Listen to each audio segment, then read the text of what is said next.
20 minutes lance sa nouvelle série, Comme un lundi. Face à la déprime ambiante et à la morosité de l'ère du Covid, nous partons en 2022 à la recherche du bonheur et de l'épanouissement.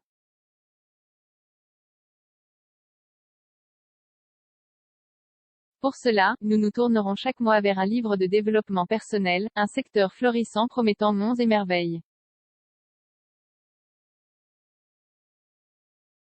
Comment ça va vous? Petite forme, morale en chute libre et envie irrépressible d'être à vendredi?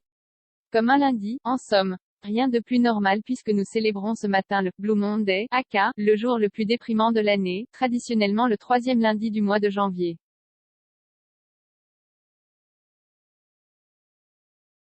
Mais la vie n'est-elle pas une succession de Blue Monday, depuis l'arrivée du Covid?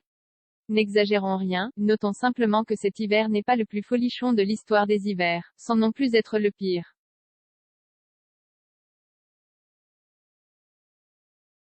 Et si on apprenait à relativiser, à lâcher prise, à voir le verre à moitié plein? C'est le défi que s'est lancé 20 minutes cette année. En 2022, nous avons décidé de partir à la recherche de la sérénité, de la paix intérieure et de l'équilibre.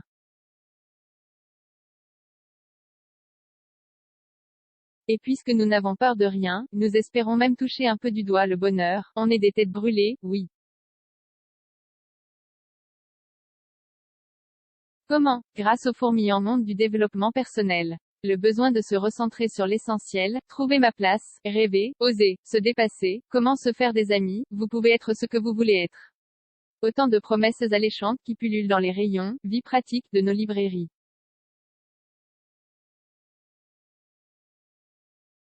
Selon le dernier rapport statistique du Syndicat national de l'édition, SNE, paru l'été dernier, le secteur des livres pratiques représentait 12,1% des parts de marché du chiffre d'affaires de l'édition en France en 2020, soit le sixième en valeur, derrière la littérature, l'enseignement scolaire, les sciences humaines et sociales, la jeunesse et la bande dessinée. Malgré une baisse de 7,2% en valeur de cette catégorie par rapport à 2019, le SNE a observé une hausse de 7,5% des livres de santé, bien-être et développement personnel. Les achats de livres pratiques ont reflété le besoin de se recentrer sur l'essentiel, est-il noté dans le rapport. Certains de ces livres sont même devenus des grands succès de librairie, à l'image des best-sellers de la journaliste spécialisée santé Natacha Calestrémé. Sorti en janvier 2020, La clé de votre énergie s'est vendu à 270 228 exemplaires en France selon des données GfK, plus de 300 000 si on inclut les pays francophones. Il est à la 19e place du top 200 des ventes hebdomadaires selon les estimations d'Edista pour cette première semaine de janvier, juste derrière le livre de Jean-Luc Mélenchon, en hausse de 7 places par rapport à fin 2021. Il a même figuré à la 33e place de ce top sur l'ensemble de l'année, précise Edistat à 20 minutes. Dans ce domaine, il est toutefois encore bien loin de l'indétrônable les 4 accords Toltec, ses multiples traductions et ses millions de ventes à travers le monde. À la 32e place des estimations de ce top 200, il est à la 17e place sur l'année. Et comme nous l'indiquait Edistat, ses ventes sont en constante augmentation ces 3 dernières années.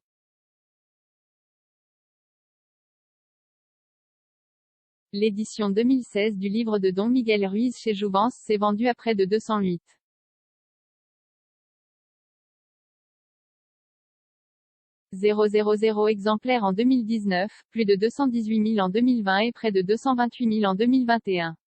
Le bonheur à tout prix et si on en testait quelques-uns? Il faut avouer que les perspectives soulevées par ces livres sont plutôt réjouissantes.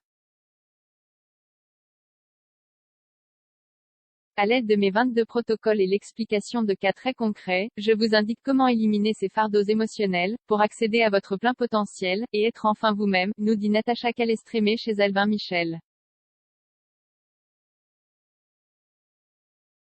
Grâce à des mantras, des affirmations, des questions et des exercices créatifs à appliquer au quotidien, la lectrice pourra faire un vrai travail d'introspection pour apprendre à s'accepter et se débarrasser des doutes, nous promet le communiqué de presse de Self-Love, cahier d'exercices pour enfin s'accepter, en février chez Albin Michel également.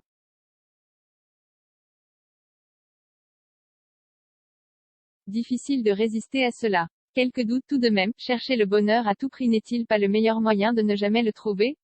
Si on pouvait régler plusieurs décennies de névrose personnelle grâce à un livre de 200 pages, ça se saurait non? Doit-on forcément être heureux dans la vie? Comme nous n'avons pas grand-chose à perdre, si ce n'est quelques heures de lecture, c'est toujours plus productif que les replays de 4 mariages pour une lune de miel, nous testerons chaque mois l'une de ces méthodes et constaterons les bénéfices, ou non. Et qui sait où nous mènera cette quête insensée? Rendez-vous le 14 février pour le premier numéro de Comme un lundi.